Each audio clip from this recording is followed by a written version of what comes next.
मरणसती सूत्र, द्वितीय मरणसती सूत्र, ये सूत्र देशना अंगोत्तर निकाय में आती है, छठवें निपात में आती है। और इस सूत्र देशना भगवान बुद्ध जब नातिका नाम के एक नगर में विहार कर रहे थे, वहाँ गिज्ज का अवसत नामक जगह पर विहार कर रहे थे, उस समय भगवान ने भिक्षुओं को संबोधित करते हुए कहा, मरणसती भिक्षुओं, मरणसती की आप लोग अगर भावना करते हैं, मरणसती की भावना को बहुलता से अभ्यास करते हैं। बहुलता से मतलब जैसे कि हर दिन बार बार, आज भी करेंगे, शाम भी करेंगे, खुद काल भी करेंगे, ऐसे बार बार हमेशा भावित करेंगे। मरणसती को बहुलता से आप भावित करेंगे तो, अधिक मात्रा में उसकी भावना करते रहेंगे तो आपको मतलब बहुत बड़ा फल आपको मिलता है, बहुत बड़ा महाफल। महाफल यानी बहुत बड़ा फल। तो बड़े फलों में सबसे बड़ा फल कौन सा है? निर्वाण है। और बाकी फल भी मिलते हैं। और महानिशंसा मतलब अच्छे परिणामों में महापरिणाम, अच्छा शुभ परिणाम, वो आता है निर्वाण, है ना। तो इसके लिए ये काम आता है, मतलब क्या होता है। और बाद में ये भी आता है आमतो गधा, आमतो गधा, आमत ओ गधा, मतलब निर्वाण की ओर आपको ले जाने वाली है। और इस तरह की भावना और बढ़ाते थे आमत पर्योसाना, इसकी भावना बढ़ाते बढ़ाते उसका अंत कहाँ तक आता है? निर्वाण तक। यानी कि जब उसकी भावना कंप्लीट हुआ कर कहा जा सकता है, परिपूर्ण हो चुकी, वो निर्वाण है कि अमृत निर्वाण तक उसकी पहुँच है। तो ऐसी ये मरण सती भावना है। तो इस मरण सती को अभी हम लोग सीख रहे हैं, है ना। तो भगवान बुद्ध के अनुशासन से बताया गया शिक्षा है ना। तो इस कारण से इसको बहुत अच्छे तरीके से समझ लेना है। भगवान बुद्ध भिक्षुओं को पूछते हैं कि भिक्षुओं, किस प्रकार से मरण सती की भावना भावित करने से महान फल देने वाली बनती है, महान शुभ परिणाम देने वाली बनती है तथा अमृत निर्वाण तक पहुंचाने वाली मरण सती बनती है। यानी कि भगवान ने प्रश्न पूछे, किस प्रकार से मरण सती की भावना करनी चाहिए, होनी चाहिए, मतलब ऐसे करने से ऐसे होता है। तब भगवान इस तरीके से बताते हैं, यहाँ कोई भिक्खु जब दिन निकलता है तो, मतलब जहाँ से सुबह सुबह अर्ली मॉर्निंग में अरुण उदय हो जाता है, तो अरुण उदय से हम ये समझ लेते हैं कि अभी दिन निकल रहा है, यानी कि दिन की शुरुआत हो रही है। तो दिन निकलते समय रात्रि के बीत जाने के बाद अपने ज्ञान के अनुसार इस प्रकार से सोचता है। अब ये सोचने के लिए अपने शरीर का कोई भी इरियापत हो, या तो बैठे बैठे भी सोच सकता है, चंक्रमण करते हुए भी, या खड़े रहते हुए उसका ऐसा सोच सकता है। ओके, तो इस प्रकार से सोचता है। वो सोचता है कि अरे ये मरने के जो हेतु प्रत्यय हैं या कारण हैं, मृत्यु आने के कारण बहुत सारे हैं।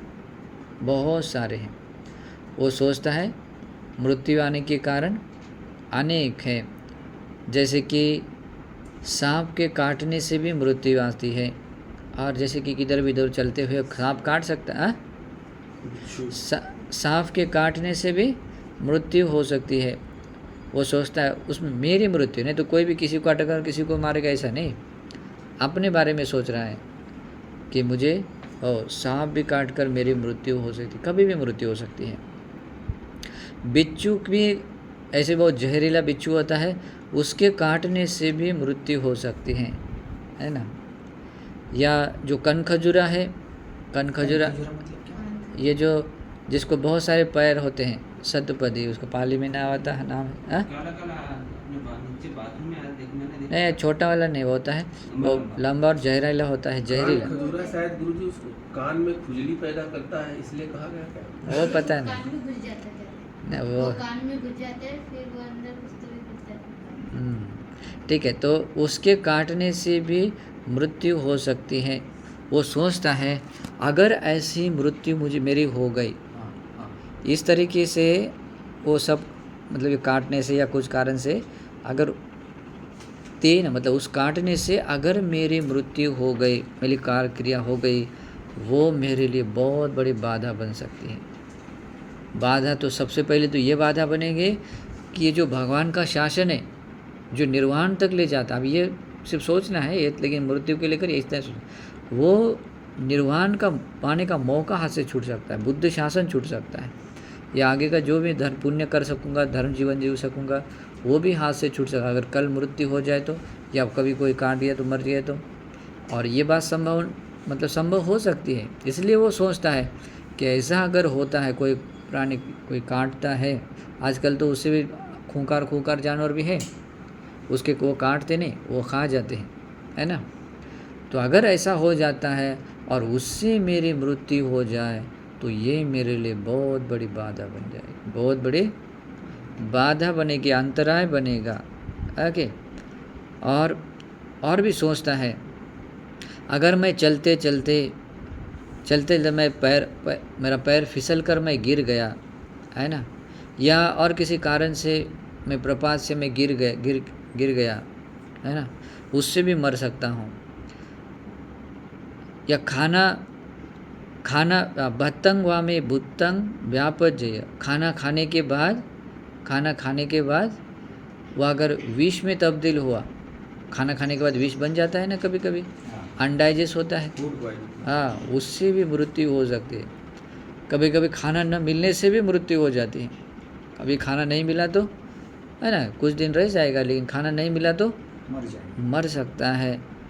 और मेरे शरीर का पित्त धातु अगर प्रकोपित हो जाए, उससे भी मृत्यु हो सकती है। कफ है ना, कफ धातु अगर शीतल धातु होता है, वो भी अगर प्रकोपित हो जाता है, उससे भी मृत्यु हो सकती है।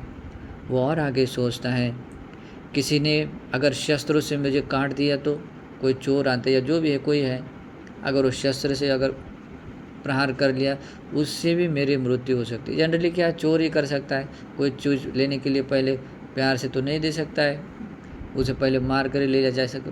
शस्त्र से प्रहार करने से भी मेरी मृत्यु हो सकती है। शरीर में वात धातु प्रकोपित होने से भी मृत्यु हो सकती है, और ये मृत्यु होने के कारण है। और इन कारणों में से किसी भी एक कारण से भी अगर मेरा मृत्यु हो जाए, तो मेरी काल क्रिया हो जाए, तो ये मेरे लिए बहुत बड़ी बाधा बन सकता है, ये मेरे लिए बहुत नुकसानदायक, बहुत बड़ा अंतराय बन सकता है। ओके। और इस प्रकार से मतलब वो अपने मृत्यु के कारणों को लेकर वो जब वो सोचता है, मेरी मृत्यु कभी भी कैसे भी हो सकती है ना। जीवन कैसा है, अनिश्चित है, और जीवन अनिश्चित है, यानी कोई भरोसा नहीं है, लेकिन मृत्यु निश्चित है। और इस विचार के कारण ऐसे इस मृत्यु के कारण को खोजता है और समझता है, अगर इन कारणों में से कोई भी एक कारण आया और उससे अगर मेरी मृत्यु हो गई, तो इससे मेरा बहुत नुकसान होगा। नुकसान यानी बहुत बड़ी बाधा बनेगी, जो अपने निर्वाण की यात्रा में बाधा बन जाएगी। ओके। तो इस प्रकार से सोचता हुआ भगवान बुद्ध वो भिक्षु ऐसा सोचता है, तो भगवान बुद्ध उसके बारे में इस प्रकार कहते हैं, वो भिक्षु इस प्रकार से अपनी मृत्यु को कारणों के बारे में सोचता हुआ और आगे अपने विचारों को ऐसे बढ़ाता है और वो सोचता है, क्या मेरे काया वाचा मन के द्वारा किए जाने वाले कोई अकुशल धर्म, अकुशल कर्म, मतलब कोई ऐसा है जो नष्ट नहीं हुआ है, मेरे द्वारा कोई अकुशल कर्म हुआ है और वो मैंने अभी तक दूर नहीं किया है, वो नष्ट नहीं किया है।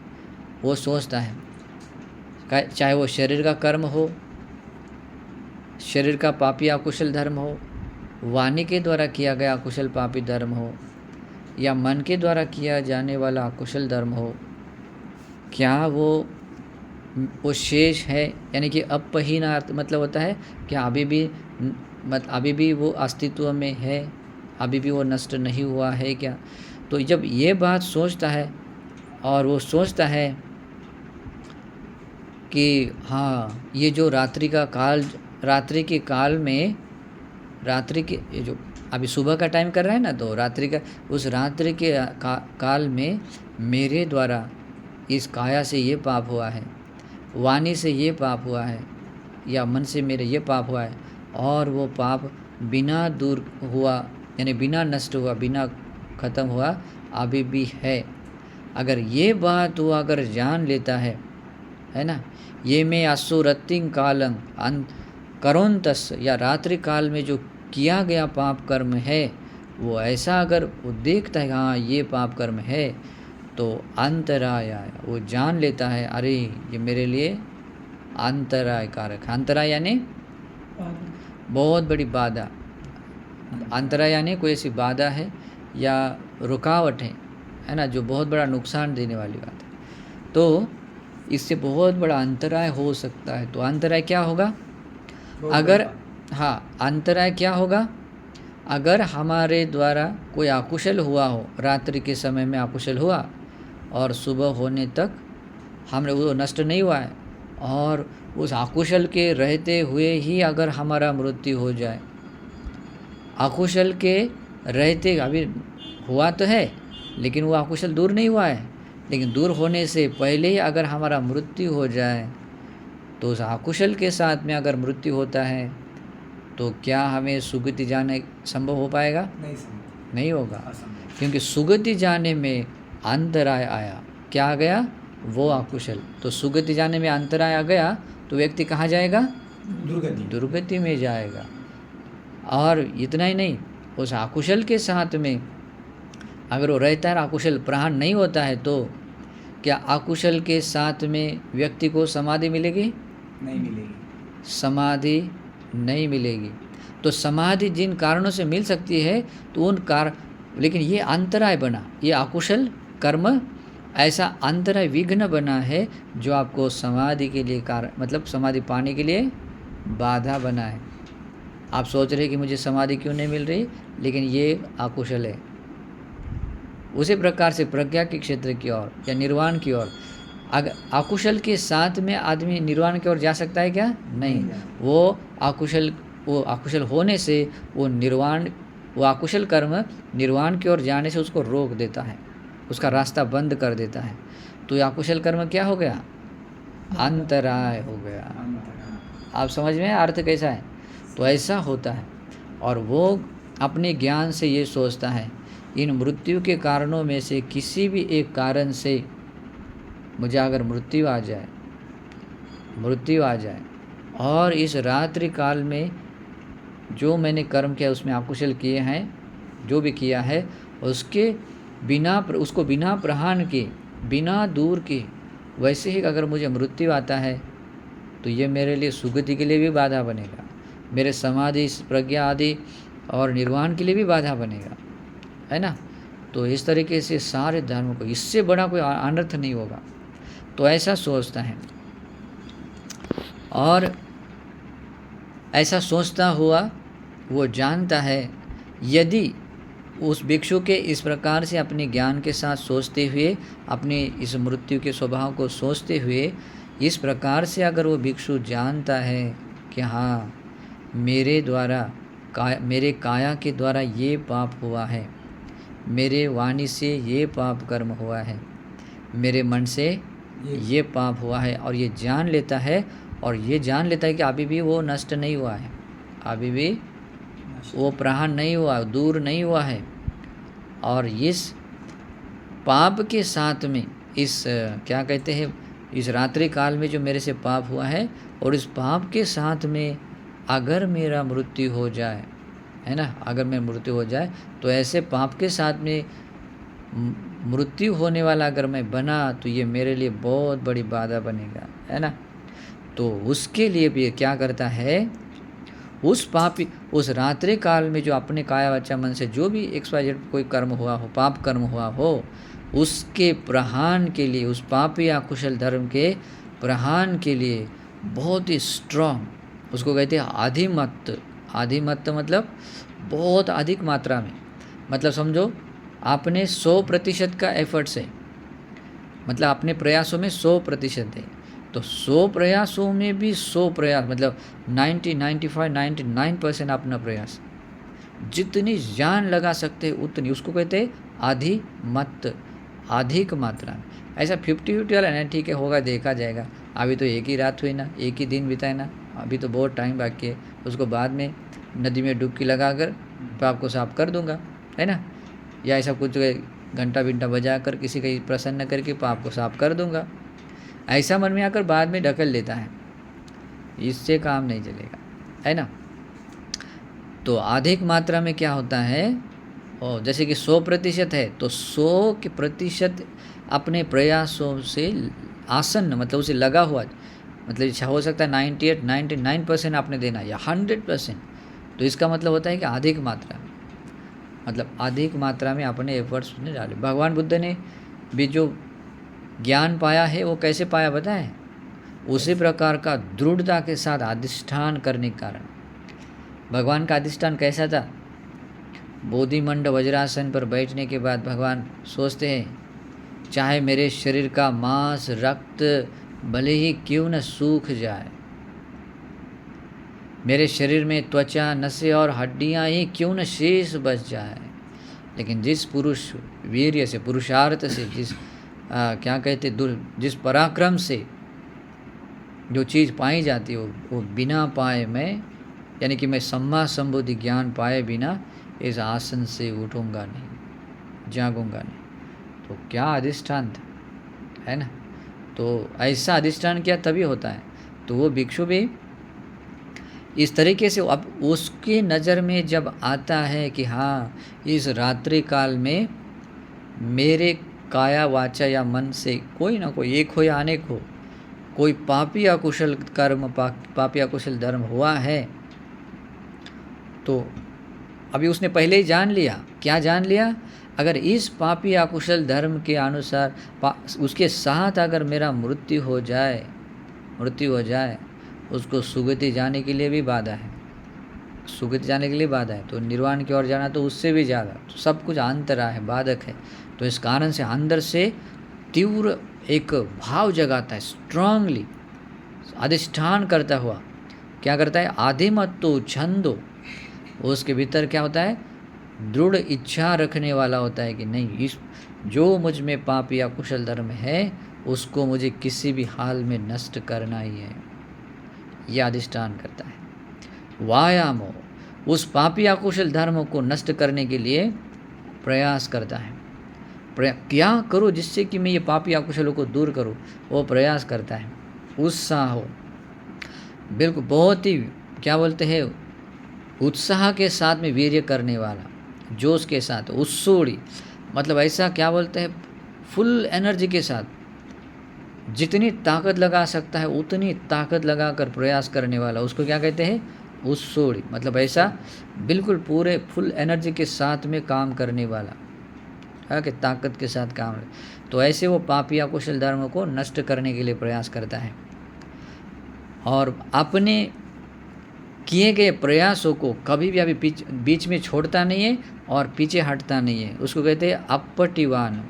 अपटिवान इसका मतलब होता है कि ऐसा वीर्य करता है जो कभी भी वो पीछे न हटने वाला, पीछे न हटने वाला वीर्य करता है, ओके। और बिल्कुल अपनी स्मृति रखता है और संप्रज्ञानी बनकर वो अपना करणीय करता है, और ऐसा करता हुआ जो अपने में पापी अकुशल धर्म था उसको छोड़ देता है और हमेशा उससे दूर रहने वाला बन जाता है। तो ऐसे उन पाप धर्मों से मुक्त हो जाता है।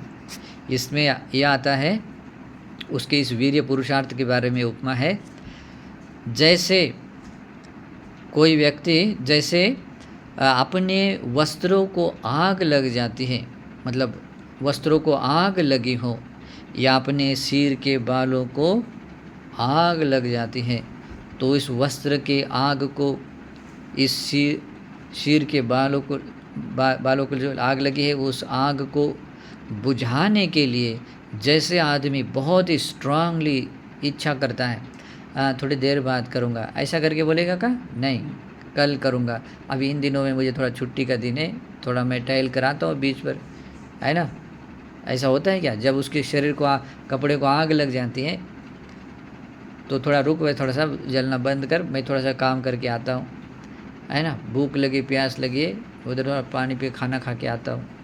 बस वहाँ पर कुछ नहीं होता है, वहाँ पर एक ही टारगेट होता है। क्या टारगेट होता है? किसी भी तरह से उस क्या करना है? आग को बुझाना है।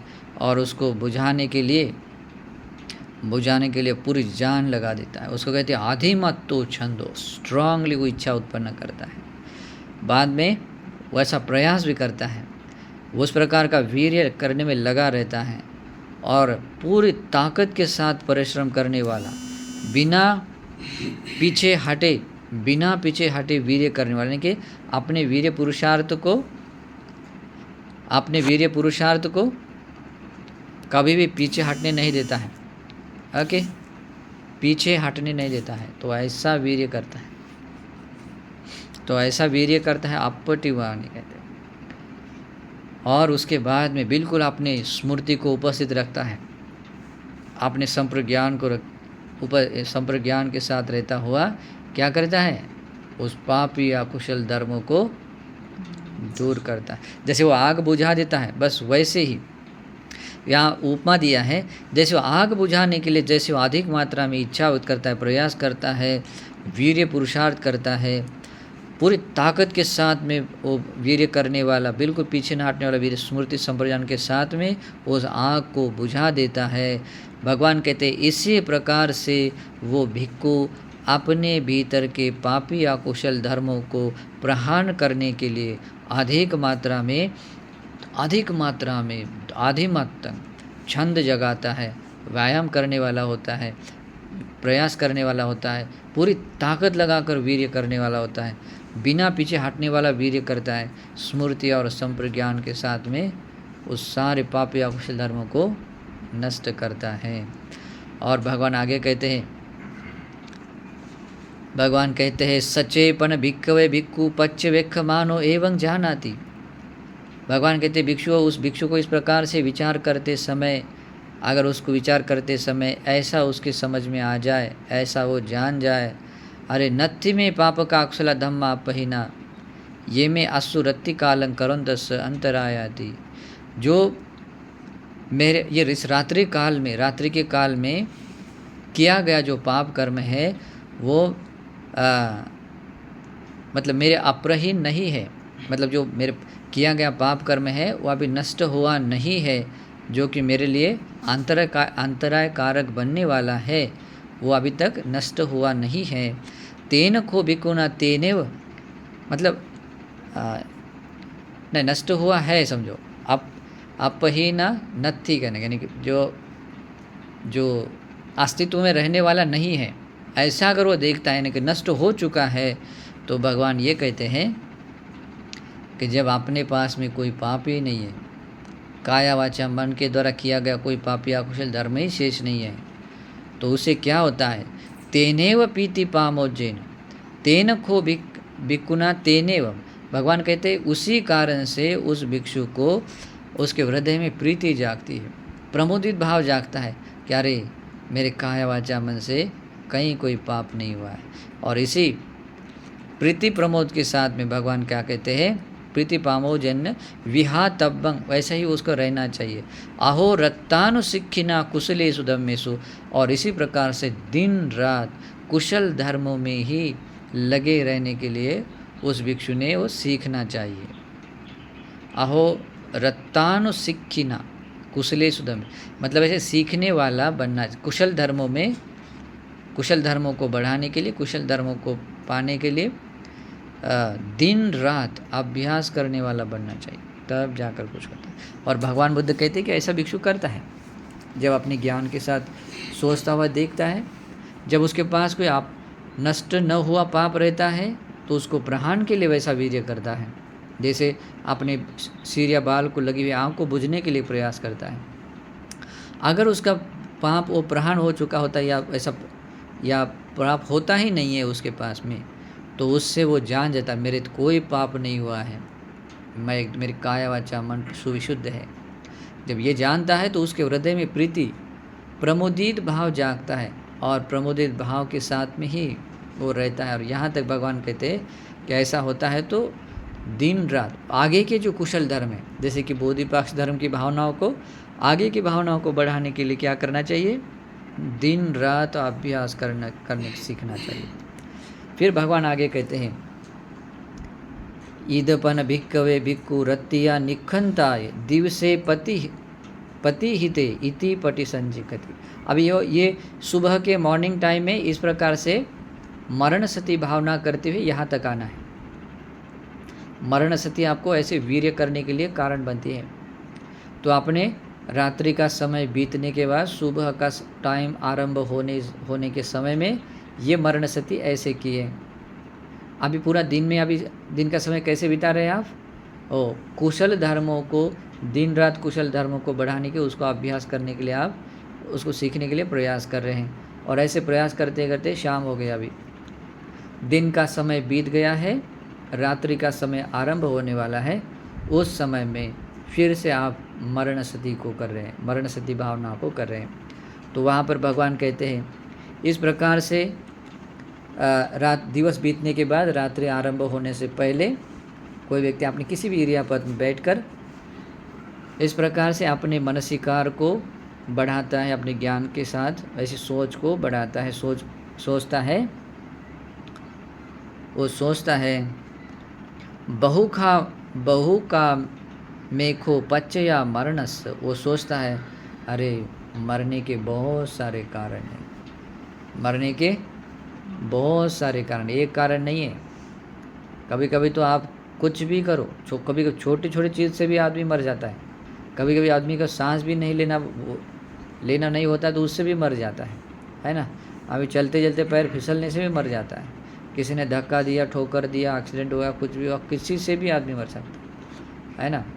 तो वो सोचता है अरे मरने के बहुत सारे कारण हैं, जैसे कि आहिंग वामंग डन से मुझे सांप भी काट सकता है, सांप भी काट सकता है, बिच्छू भी काट सकता है, कनखजूरा भी काट सकता है, और उससे मेरी मृत्यु हो सकती है, वो मेरी मृत्यु का कारण बन सकते हैं। और ऐसा अगर हो गया, ऐसे अगर काल क्रिया मेरी मृत्यु हो गई, वो मेरे लिए बहुत बड़ा अंतराय होगा। अगर मेरा पैर फिसल कर या लड़खड़ा कर गिरने से, अगर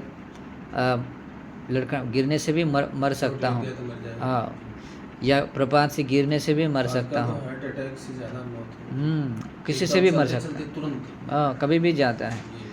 उसके बाद में खाने के बाद में अपचन होने से या विष बनने से भी आदमी आदमी नहीं, मैं अपने बारे में बोल रहे हैं।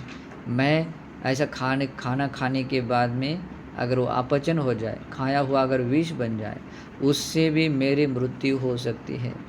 मेरे शरीर का पित्त धातु अगर प्रकोपित हो जाए, उससे भी मेरी मृत्यु हो सकती है। मेरे शरीर का कफ धातु अगर प्रकोपित हो जाए, उससे भी मेरी मृत्यु हो सकती है।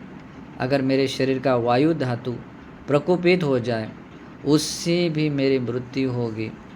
या किसी चोर या किसी के द्वारा, शत्रु द्वारा शस्त्र से प्रहार करने से, उससे भी मेरी मृत्यु हो सकती है। अगर उस प्रकार उन कारणों से अगर मेरी मृत्यु हो जाए, और कारणों से मेरी मृत्यु हो जाए, तो वो मृत्यु हो गई तो ये मेरे लिए बहुत बड़ी बाधा बन सकती है, बहुत बड़ा अंतराय बन सकता है। और इस प्रकार से सोचता हुआ, और इस प्रकार से सोचता है, क्या मेरे काया वाचा मन के द्वारा किए जाने वाला कोई पापी अकुशल कर्म हुआ है, या कोई ऐसा पाप कर्म है जो अभी तक नष्ट नहीं हुआ है, या जो दिन काल में, ये जो दिन भर के इस काल में मेरे काया, अभी सुबह रात्रि के समय में कर दिया था ना पहले, अभी दिन का समय में मेरे काया वाचा मन के द्वारा किया जाना कोई पापी अकुशल धर्म जो अप्रहीन है, अभी तक नष्ट न हुआ, दूर न किया हुआ है, जो कि इस दिन के काल में किया हुआ हो, और उसके साथ में अगर मुझे मृत्यु आता है, तो ये मैं आसु दिवा कालंग करुंतस, अगर ये दिवा काल में किए गए पाप कर्म के साथ में अगर मुझे मृत्यु आ जाए, तो ये मेरे लिए बहुत बड़ी बाधा बन सकती है, और बाधा बन सकती है। अभी वो सोचता है, और भी अपने ज्ञान के साथ सोचता है यदि मेरे इस प्रकार सोचने से अगर ये बात उसको समझ में आती है, और वो सोचता है कि यदि मेरे द्वारा ये पापी अकुशल धर्म अगर अप्रहीन रहे, मेरे काया वाचा मन, कोई भी पाप, अभी ज़रूरी नहीं कि मतलब हम सभी काउंट करें, जो भी अपनी चाहे का काया का पाप हो, चाहे वाणी का हो या मन का हो, और वो पापी अकुशल धर्म अगर अभी भी मेरा अप्रहीन है, जो दिन के काल में मैंने किया हुआ है, वो मेरे लिए बहुत बड़ा अंतराय होगा।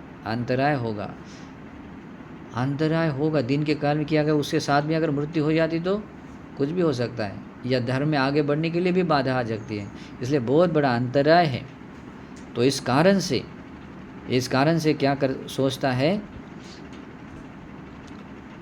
वो सोचता है कि नहीं, मुझे ये मेरे लिए अंतराय न हो, ये पापी या कुशल धर्म मेरे धर्म जीवन के लिए, जो भी अपनी गति के लिए कोई अंतराय न हो, उसके लिए तेसंग एवं पाप कान अकुशलान धर्मान, उसी पापी अकुशल धर्मों के प्रहान के लिए बहुत ही दृढ़ता के साथ अधिक मात्रा में वो क्या करता है, छंद जगाता है कि मुझे इसको किसी भी हालत में प्रहान करना है।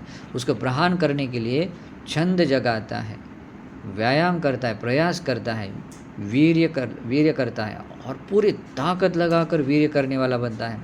बिल्कुल पीछे न हटने वाला वीर्य करता है, अपने वीर्य को कभी पीछे आने नहीं देता है, पीछे न हटने वाला वीर्य करता है, स्मृतिवान रहता है, संप्रज्ञान के साथ में ऐसा करता, मतलब अपने उस पापी अकुशलों को दूर करने के लिए प्रयास करता है।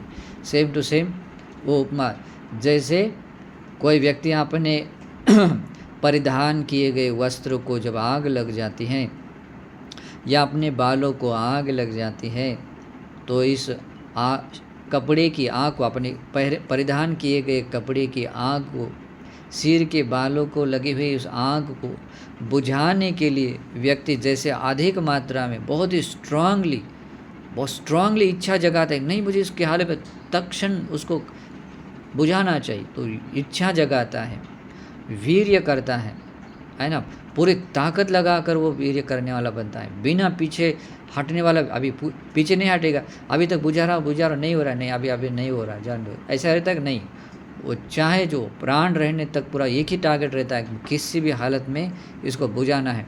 उसको बोलते हैं अपटिवाणी, पीछे न हटने वाला वीर्य करता हुआ, स्मृतिवान के साथ काम करता हुआ, प्रज्ञा के साथ में मतलब जानकारी रखता हुआ वो वीर्य करने वाला बनता है। ठीक है, और ऐसा करता हुआ क्या करता है, उस कपड़े की आग को, अपने सिर के बाल की आग को बुझा देता है। भगवान बुद्ध कहते हैं इसी प्रकार से वो भिक्खु अगर वो जानता है कि मेरे इस दिन के कार्यकाल में मेरे काया वाचा मन से ये पाप हुआ है और ये अभी भी प्रहीन नष्ट नहीं हुआ है, तो उसको प्रहान करने के लिए इस प्रकार से अधिक मात्रा में तीव्र रूप से क्या जगाता है, छंद जगाता है, इच्छा जगाता है, बाद में वीर्य को जब प्रयास करता है, वीर्य लगाता है, पूरी ताकत लगाकर किया हुआ वीर्य होता है, बिना पीछे हटने वाला वीर्य करता है, और स्मृति और संप्रज्ञान के साथ आप ऐसा प्रयास करता हुआ उस पापी या कुशल धर्म को प्रहान कर देता है। तो ये मरण सती आदमी को ये सा परिशुद्ध बनाती है, वीर्य जगाने के लिए कारण बनाती है।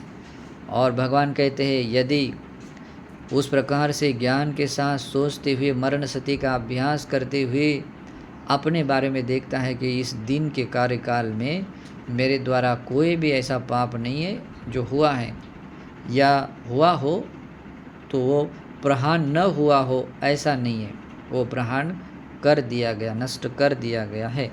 अगर वो ऐसा वो देखता है तो वो समझ लेता है कि ये मेरे लिए कोई विघ्न होने वाली बात, जो विघ्न अभी जो मेरे लिए पापी अकुशल धर्म विघ्न कारक बनने वाले होते हैं, लेकिन वो अभी प्रहान हो चुका है, अभी अस्तित्व में नहीं है। अगर ऐसा वो जानता है, ये कंक्लूजन निष्कर्ष के रूप में अगर वो अपनी ओर से देखता हुआ समझता है, तो भगवान बुद्ध कहते हैं उसी कारण से उसके हृदय में प्रमोदित भाव जागता है, प्रीति जागती है, खुशी जागती है। और भगवान कहते हैं उसी खुशी प्रीति के साथ में ही विहार करना चाहिए। और कैसे विहार करना चाहिए? दिन रात कुशल धर्मों को, निर्वाण के मार्ग को बढ़ाने के लिए प्रयास करना चाहिए, ऐसे भगवान कहते हैं। और इस प्रकार से जो कोई भिक्षु मरण सती की भावना ऐसे करता है, ये भावना है, बहुलता से अभ्यास करता है। एक दिन कर दिया, अभी कल ही कर दिया था ना, बस हो गया, ऐसा वाला नहीं है ना। नहीं तो लोग बोलते हैं मैं सुबह ही तो वंदना के लिए गया था, अभी शाम की क्या ज़रूरत है ना। सुबह में तो मैंने ऐसा किया था, पुण्य किया था, मैंने सुबह में झाड़ू लगाया था, अभी शाम में क्यों लगाऊं, है ना। तो ऐसा अगर करेगा तो ऐसा वाला बहुलीकृत नहीं है। वह उसके सातत्यपूर्ण निरंतरता के साथ अभ्यास करने वाले, कि हर दिन में कम से कम 2 बार मरण सती भावना होनी चाहिए, इसी क्रम से करें। भगवान कहते हैं जो भिक्षु इस प्रकार से मैत्री भावना भावित करता है, बहुलीकृत करता है, तो ये मरण सती भावना उसके लिए महान प्रतिफल पाने के लिए, महान शुभ परिणाम पाने के लिए, निर्वाण की ओर ले जाने के लिए और निर्वाण तक पहुँचने के लिए कारण बनती है। और इस प्रकार से ये सूत्र देशना यहाँ पर समाप्त होता है। तो ये इसको भी आप लोगों ने क्या करना चाहिए? बहुत अच्छी तरीके से समझ लेना और ऐसे मरण सती भावना को अपने में बढ़ाना है। ठीक है।